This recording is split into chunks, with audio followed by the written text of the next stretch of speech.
जय बोलो देवादिदेव 1008 श्री भगवान महावीर स्वामी की जय। अहिंसा परमो धर्म की जय।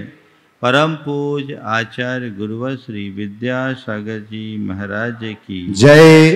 पूज्य मुनिवर श्री प्रमाण सागर जी महाराज की। हमारी आत्मा में कर्म जुड़े हैं और कर्म के इस प्रवाह को रोकने का मार्ग हमने विगत दिनों में जाना, लेकिन केवल कर्म के प्रवाह को रोकने से काम नहीं चलेगा जब तक कि हम अपनी अंतश्चेतना में जमे हुए कर्म को झड़ा न ले।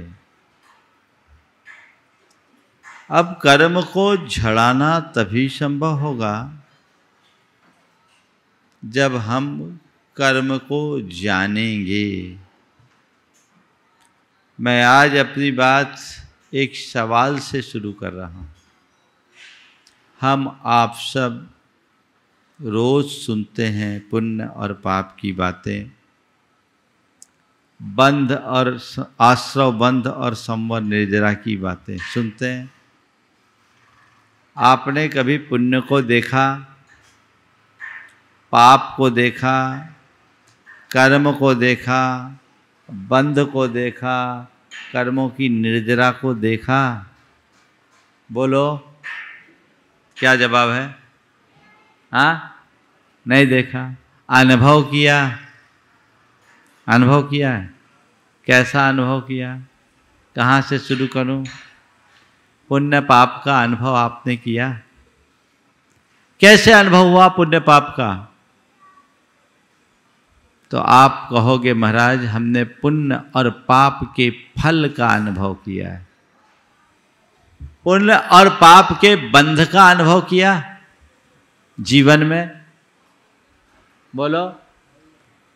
पुण्य और पाप के फल का अनुभव तो सब करते हैं, क्योंकि जब अनुकूल होता है, अच्छा अनुभव होता है, हम समझते हैं पुण्य का अनुभव है, और चीजें जब हमारे प्रतिकूल होती है, बुरा लगता है, हम उसे पाप का प्रकोप मान लेते हैं। तो पुण्य और पाप के फल का अनुभव सबको है, पर पुण्य और पाप के बंध का अनुभव कभी हुआ?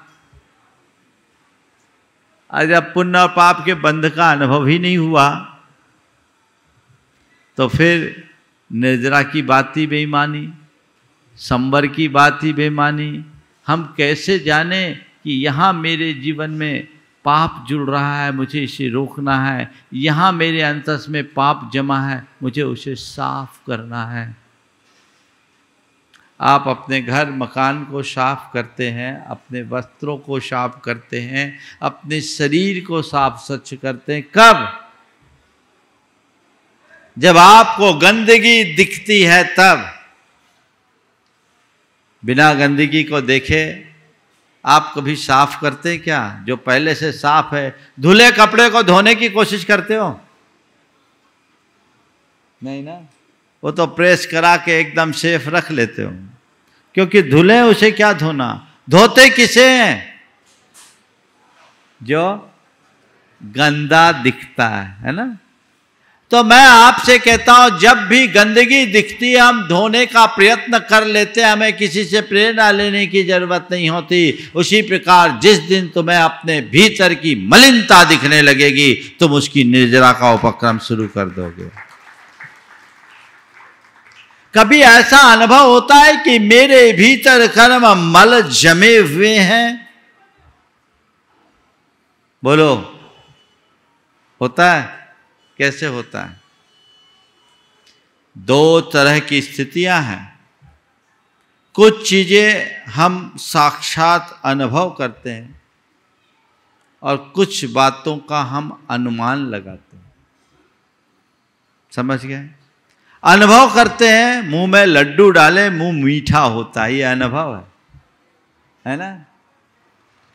पर सौंधी सौंधी महक नाक तक पहुंच रही है, हम अनुमान लगा रहे वहां हलवा बन रहा है। अभी अनुभव नहीं हुआ, पर क्या है? अनुमान है ना। ये रोज का अनुभव है, ये अनुमान लगता है। अभी थोड़ी देर बाद कहो महक आने लगे तो यहां भी आजू बाजू में ही व्यवस्था है ना। तो ये अनुमान लगाते देर नहीं लगती। तो कुछ चीजें अनुभव से आती है, कुछ चीजें अनुमान से आती है। मैं अंतस की कलुषता का अनुभव भी कराना चाहूंगा और मैं अंतस की अनुकलुषता का, अंदर के बंध का अनुमान भी आपको लगवाना चाहता हूं। जब अनुभव होगा, अनुमान लगेगा, और अनुमान और अनुभव के बल पर जब हम अपनी समझ विकसित करेंगे, तभी हम अपनी चेतना को संस्कारित कर पाएंगे। आज की 4 बातें: अनुभव, अनुमान, समझ, संस्कार। सबसे पहला अनुभव। मेरे अंदर कर्म बंधे हुए हैं, जमे हुए हैं, इसका अनुभव कैसे करोगे? कर्म जमे हुए हैं, इसका अनुभव कैसे करोगे? महाराज, हम तो अभी तक आप लोगों ने जो बोला वही अपनी पक्की धारणा बना ली कि शास्त्र में जो लिखा है वो प्रमाण है और गुरु ने जो कहा वो प्रमाण है, यही ना। मैं मानता हूं शास्त्र में जो लिखा गया है वो गलत नहीं है और गुरुओं ने जो कहा है वो सही है, लेकिन इसका अनुभव। मेरे आत्मा में कर्म बंधे हैं, इसका अनुभव बहुत आसानी से हो सकता है। उलझने जैसी कोई बात नहीं है। थोड़ी सी समझ हो जाए और हम थोड़ी सी अंतर्दृष्टि जगाएं तो आज भी हम अपने अंदर के बंध का अनुभव कर सकते हैं। मैं आपसे पूछता हूं, आपको अगर कोई बंधन में डाल दे, आपको क्या अनुभव होता है? हाँ, असहज महसूस करेंगे, आकुलता करेंगे। अभी आप यहाँ बैठे हैं और एक ऐसी व्यवस्था करवा दूं, चारों तरफ नेट व्यवस्थित लग जाए और डिक्लेयर हो जाए आज आपको यहाँ से जाने नहीं मिलेगा 2 बजे तक। बोलो क्या करोगे? कहोगे हे भगवान कहाँ फंस गए, ये तो सजा हो गई। क्या हो गया? ये क्या हो गया? अभी आप सहज बैठे हैं, हो सकता आप उससे ज्यादा देर तक बैठे, लेकिन जैसे ही आपके ऊपर बंधन आया तो आकुलता आई। समझ में आ गई बात? बंधन के आते ही आकुलता का अनुभव होता है। होता है कि नहीं होता है? जहां बंधन है वहां आकुलता है, यह अनुभव है कि नहीं? बोलो। तो इसे पलट दूं, जहां आकुलता है वहां बंधन है, ये सही है कि नहीं? बोलो, है ना? जहां बंधन है वहां आकुलता, और जहां आकुलता है वहां बंधन है, ये सत्य है कि नहीं? है ना? तो अब देखो तुम्हारे अंदर आकुलता होती है कि नहीं? बोलो, आकुलता है या नहीं? क्यों बोलती सी बंद है तुम लोग? थोड़ा दम से तो बोलो, है ना? जोर से बोलो। आकुलता का अनुभव कर रहे हो कि नहीं? तो यही बंध का अनुभव है। बोलो मेरी बात सही है कि नहीं? बजाओ जोरदार ताली। ये आकुलता ही बंध है। जितनी आकुलता उतना बंध, और जितनी निराकुलता उतनी निर्जरा। गांठ में बांध कर रख लेना। समझ गए? तो ये तो बंध का अनुभव जो पल प्रतिपल करते हो। ये आकुलता शब्द एक सांकेतिक शब्द है। इसके अंतर्गत संसार के सारी परतंत्रता जन्य दुख समाहित होते हैं।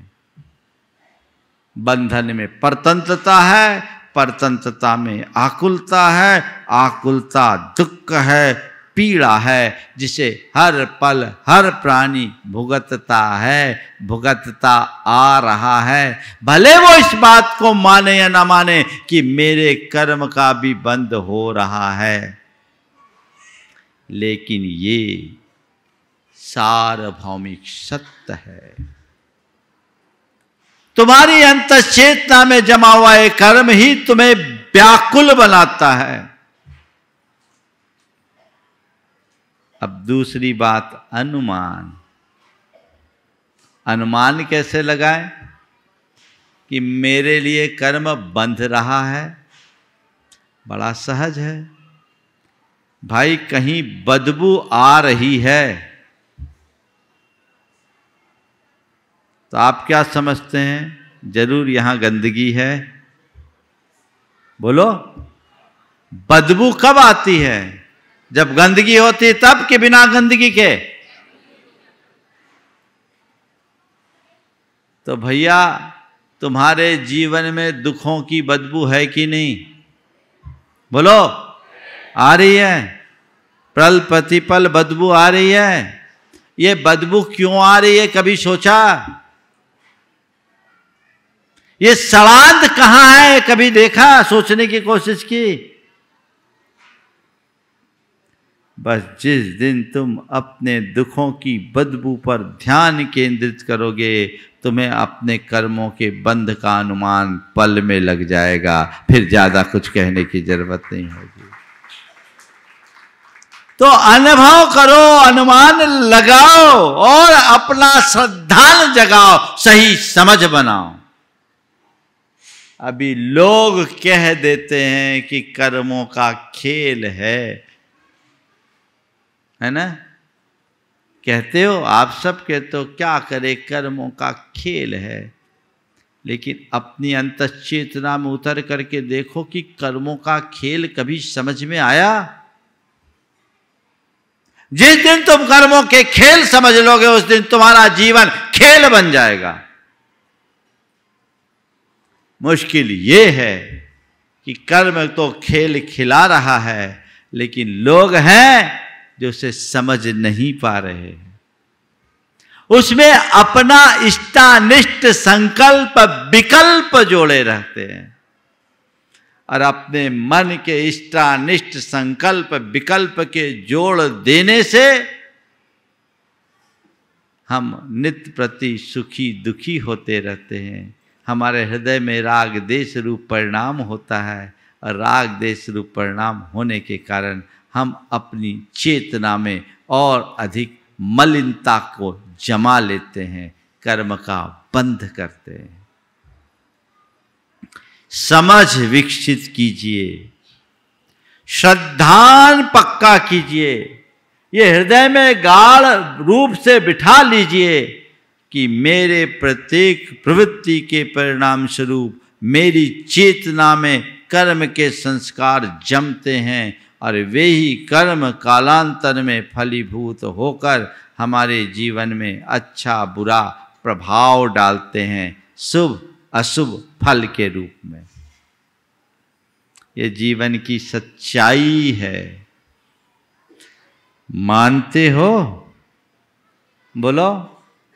एक बार मैंने किसी से पूछा कि भैया पाप पुण्य को मानते हो? बोले मानते हैं। पाप पुण्य को मानते हो? बोले हाँ मानते हैं। बोले क्या मानते हो? बोले पाप बुरा है और पुण्य अच्छा है। हम बोले पाप बुरा है पुण्य अच्छा मानते हो, फिर करते क्या? बोले जो आज तक करते आए वही करते हैं। फिर तुम्हारे मानने का मतलब क्या? कोई अर्थ रहा? बड़ी मुश्किल है। जो हमें करना चाहिए हम कर नहीं पाते। इसकी वजह क्या है?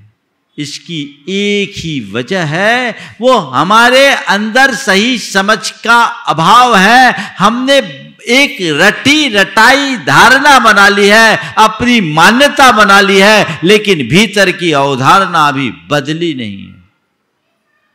हमें जो सुना दिया गया हमने मान लिया। हमारी दशा कैसी बताए?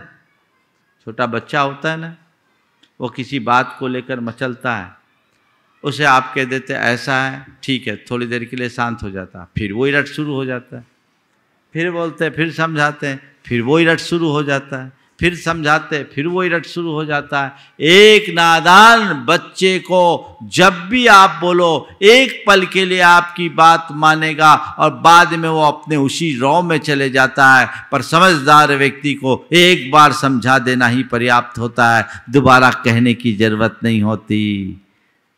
तुम सब कहने को तो सब समझदार हो, पर सब के सब मझधार में हो। बोलो, है ना? बातें समझदारों की करते हो और व्यवहार पागलों जैसा। बोलो, सही बोला हूं कि नहीं बोला? हाँ, बातें तो समझदारों की और व्यवहार पागलों जैसा। ये व्यवहार में झलकने वाला पागलपन नियंत्रित होना चाहिए, तभी बदलेगी। अपनी सही समझ विकसित कीजिए। एक बार वस्तु के यथार्थ स्वरूप को समझ लेने वाला व्यक्ति, उसका श्रद्धान बदल जाता है और वो फिर उस व्यक्ति के जीवन की दिशा दशा को अपने आप बदल देती है।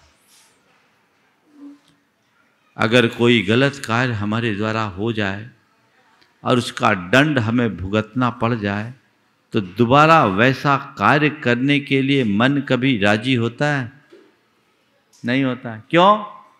एक बार भोग लिया, अब नहीं करेंगे, क्योंकि हमें मालूम है इसका परिणाम क्या बुरा है?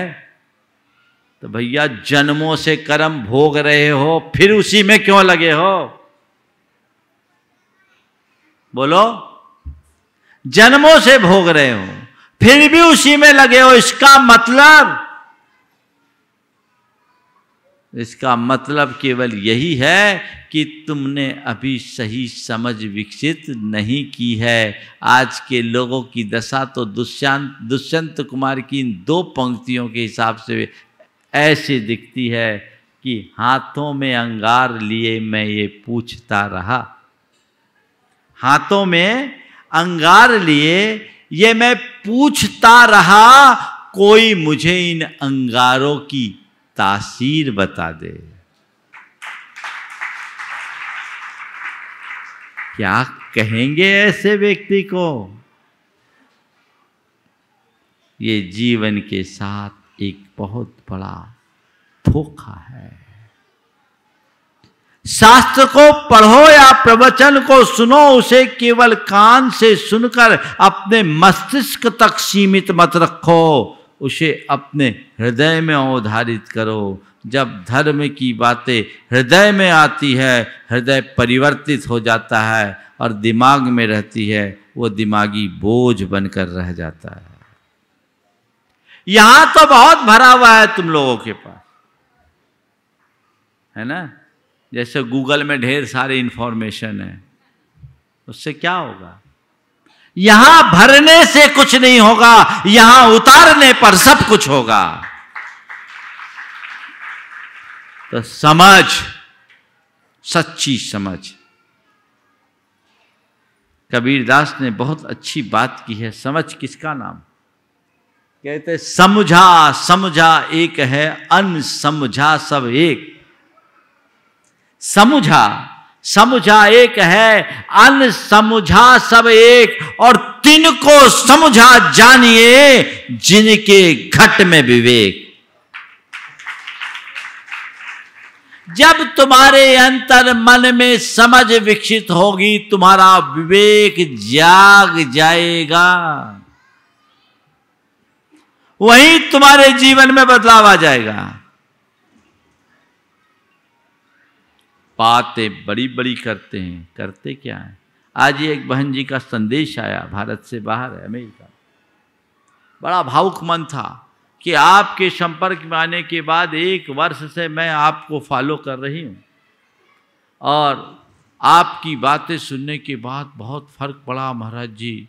अब मैं अभी तक बंद करते आई, अब मुझे निर्जरा करना है, केवल निर्जरा करना है।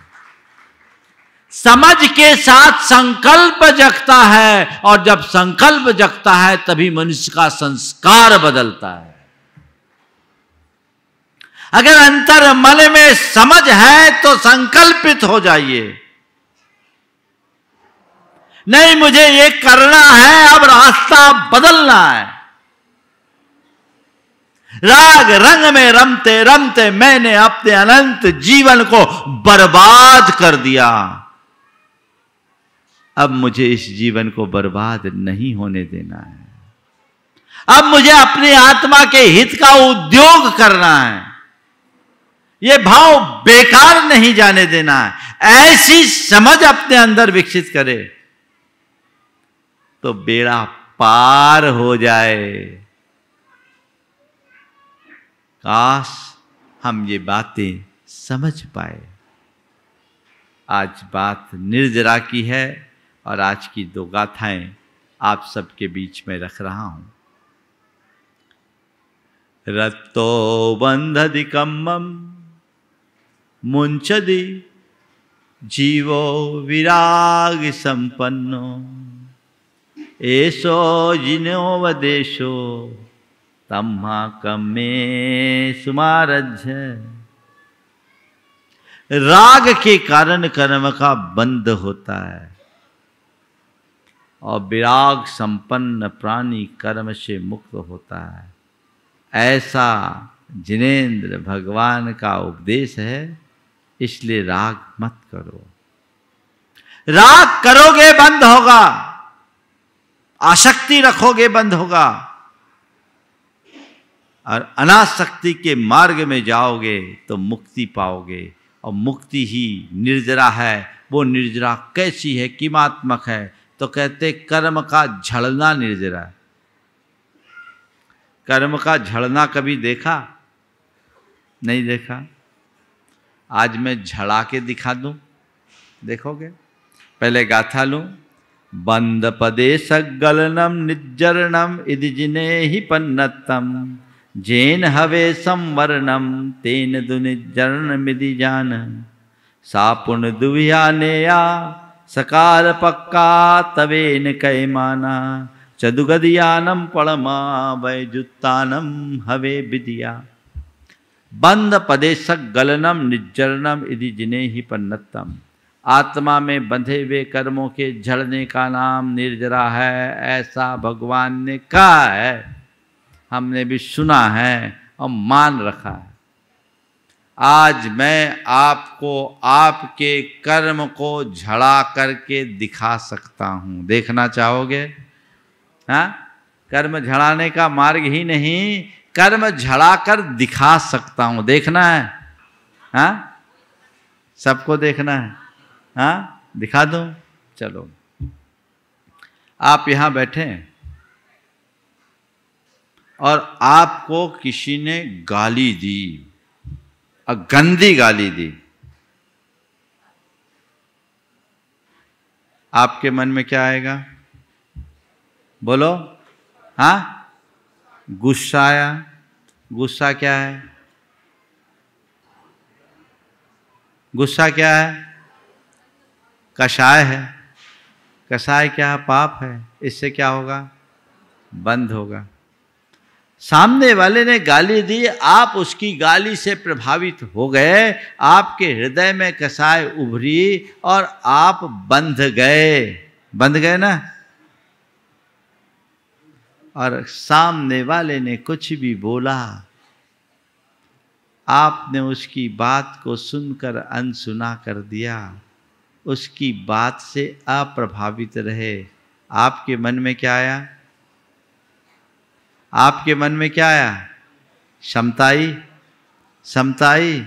उसने गाली दी, आपके ऊपर असर नहीं पड़ा, आपने उसकी गाली को सुनकर अनसुना कर दिया, यानी गाली झड़ गई। गाली ही नहीं झड़ी, गाली के साथ हमारे कर्म भी झड़ गए। यही निर्जरा है।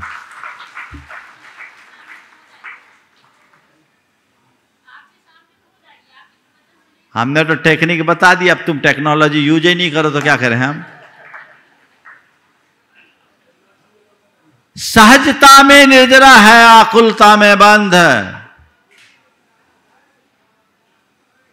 जब भी तुम्हारे साथ कुछ भी घटे, सहज भाव से इसे जाने दो, हो जाने दो। लेट अस गो। इग्नोर करो, अनदेखा करने की वृत्ति रखो।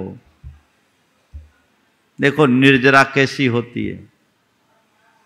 यहां कह रहे वो निर्जरा एक तो कर्म पकता है और कर्म टाइम पर झड़ जाता है, वो निर्जरा है। सबको हो रहा है, हम लोगों के सब कर्म बंध रहे, आपके हमारे सबके, और समय आने पर वो झड़ रहे हैं। आम पका और फिर टपका हो गया, ये तो काम ही है, इससे कुछ नहीं होगा। जिन कारणों से संवर होता उससे ही निर्जरा होती है। आचार्य कुंद कह रही है, बात भी समझने की है, जिस पर मैं आगे कभी चर्चा करूंगा। लेकिन कह रहे सापुण दुविहा नेया, सकाल पक्का अकाल पक्का है, तबे न कह माना। वो निर्जरा दो प्रकार की है, एक तो यथा समय झड़ी खत्म हो गई, और एक तपस्या के द्वारा की गई निर्जरा। सार चादु गदीनम परमा, चारों गतियों के जीवों को पहली निर्जरा होती हो तो सबको होती। नारकी भी झड़ा लेता है, लेकिन जितना झड़ाता उससे कई गुना बांध लेता है। बैजुत्तानम हवे विदिया, लेकिन जो व्रत से युक्त हैं तव जुत्तानम या तवे न कह माना, बैजुत्तानम हवे विदिया, जो तप से की जाने वाली निर्जरा है वो व्रतियों को ही होती है। मैं आपसे कहता हूं, हम इसकी व्याख्या थोड़ी व्यापकता के साथ करना चाहते हैं। जब हम व्रती कहते हैं तो व्रती का मतलब हमारी दृष्टि में वही आता है जो श्रावक के या मुनि के व्रत अंगीकार कर ले, अनुव्रती महाव्रती बन जाए तो वही निर्जरा का अधिकारी है। मैं इस शब्द को बहुत व्यापकता से देखता हूं। मेरी नजर में व्रती होने का मतलब संकल्पी होना है। क्या होना है? संकल्पी बनो, संकल्पित हो जाओ। और जो अपने लक्ष्य के प्रति संकल्पित हो जाते हैं, जो अपने ध्येय के प्रति संकल्पित रहते हैं, उनको दूसरी निर्जरा होती है, वो तपस्या है। जीवन में कोई भी समस्या हो, अगर तुमने उसके प्रति अपना एटीट्यूड बदल दिया, नजरिया बदल दिया, तो तुम्हारी समस्या भी तपस्या बन सकती है और वो निर्जरा का कारण हो सकती है। मैं एक उदाहरण दे रहा हूं आपके ही बीच का। मेरे संपर्क में एक युवक था, वो बड़ा धार्मिक। उसकी एक ही इच्छा थी कि मैं एक ऐसी कन्या से विवाह करूं जिसके साथ अपना वैवाहिक जीवन आनंद के साथ जी सकूं, बिता सकूं। लेकिन उसके साथ कुछ ऐसा दुर्भाग्य था कि उसके ढंग की कोई लड़की मिली नहीं। 3 बरस परेशान रहा। बाद में वो अपना परिवार के सामने समर्पण कर दिया कि आप ही लोग तय करो, जहां संबंध करना हम राजी। अब उसका जो विवाह हुआ, संयोग से जो लड़की मिली वो उसी के लायक थी, दूसरा न झेल पाए ऐसी लड़की। ये एकदम पूरब, वो एकदम पश्चिम। ये जितना धार्मिक वो उतनी ही आधुनिक। अब समस्या ये कि वो थाली में आलू आदि जमीकंद न खाए ना, तो उसकी थाली में वही परोसे जो वो ना खाए, वही परोसे। ये खाना पड़ेगा, खाओ। लेकिन धन्य है वो व्यक्ति, अपनी धर्म पत्नी के द्वारा इस तरह कहने पर भी चुपचाप सुनकर अनसुना करे, और जो बच्चा सो थाली में खा ले और चुपचाप पानी पी ले। कभी कभी तो ऐसा भी हुआ कि उसे 1 रोटी ही नसीब हुई और चुपचाप खा ले, बाहर खा नहीं सकता और घर में खाने लायक नहीं है। एक रोज वो मेरे पास बैठा था, मुझसे चर्चा कर रहा था। उसकी धर्मपत्नी भी साथ में थी। अचानक उसकी दूध पीती बच्ची रोई। धर्मपत्नी ने वहीं से आंख दिखाया, वो अपनी तत्व चर्चा को छोड़कर सीधे गया और बच्ची को उठाया और धर्मपत्नी ने ऐसी जली कटी सुनाई कि एक बार मुझे भी तरस आ गया, हे भगवान किसके पल्ले पड़ गया। उसने कुछ नहीं कहा, चुपचाप बच्ची को पुचकार करके चुप किया और पत्नी की बात को धीरे धीरे शांत करके, और बच्ची समेत करीब 3-4 मिनट बाद मेरे पास आया। मैंने पूछा भैया क्या कर रहे हो? मैंने पूछा भैया क्या कर रहे हो? उसने कहा निर्जरा कर रहा हूं। निर्जरा कर रहा हूं। उसने निर्जरा कर भी ली। उसकी धर्म पत्नी आज उसके व्यवहार से इतनी प्रभावित हुई कि अपने पति से 2 कदम आगे है। बस एक फार्मूला देता हूं, कोई भी प्रतिकूल प्रसंग उपस्थित हो उसके प्रति नकारात्मक प्रतिक्रिया नहीं करना, ऐसा संकल्प ले लो। और ये संकल्प एक तपस्या है। अगर इसमें टिक गए तो तपस्या में टिक गए, और जहां तपस्या है वहां समस्या बचेगी नहीं, उससे निर्जरा है। तो ऐसी तपस्या आप कर सकते हो कि नहीं? अब आपको तय करना है कि समस्याओं में घिरे रहना है या तपस्या करके अपनी समस्या का निपटारा करना है। एक बात ध्यान रखना, लोग मेरे पास ढेर सारी समस्याएं लेकर आते हैं। अगर मैं तुम लोगों की समस्याओं को सुलझाने की ताकत रखता ना, तो एक एक को पकड़ पकड़ करके समस्याएं सुलझा देता। पर मैं इतनी बात जानता हूँ, हमें एक टेक्निक आचार्य कुंद ने दी है कि कैसी भी समस्या हो उसको तपस्या बना दो, समस्या ही नहीं रहेगी। बदलाव मन की क्षमता ही सबसे बड़ा तप है। ये घट जाए तो निश्चित जीवन का उद्धार होगा।